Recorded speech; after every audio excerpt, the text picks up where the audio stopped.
Tanzania imeshiriki katika jukwaa hili la utambuzi wa viashiria vya hatarishi, lakini namna ambavyo kukabiliana na majanga duniani.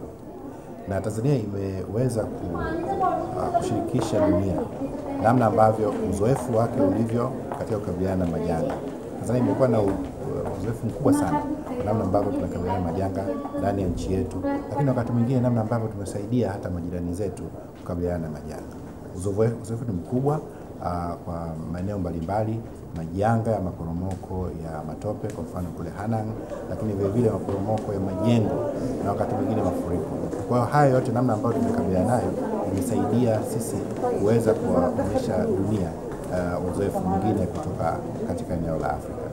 Lakini zaidi ya hapo tumepata pia fursa ya kujifunza namna ambavyo wengine wamefanya katika maeneo yao. Lakini misingi mikubwa ambayo imetengenezwa na serikali kuanzia katika kuweka sera, mifumo, lakini vile mikakati na namna ambavyo tunashirikisha jamii imeweza kuvutia sana wadau mbalimbali kujifunza kutoka nchini kwetu.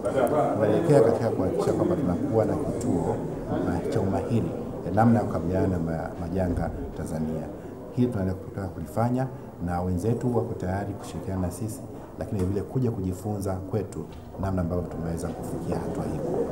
Serikali imejenga kituo cha ufuatiliaji wa mwenendo wa majanga pale katika mji wa serikali Mtumba, na hii ni hatua kubwa sana.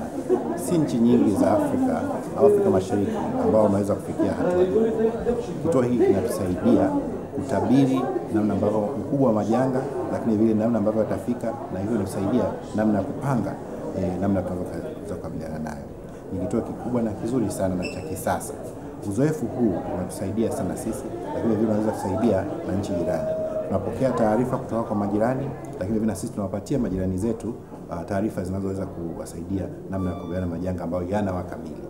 Kwa hiyo Tanzania tumepiga hatua kubwa sana, na kwa hiyo dunia katika mkutano huu imevutiwa na uzoefu wetu na wako tayari kushirikiana nasi kuendeleza kituo hiki, lakini vile kuja kujifunza namna ambavyo tunaweza kukiendesha kituo hiki na pia namna ambavyo tumekiendeleza.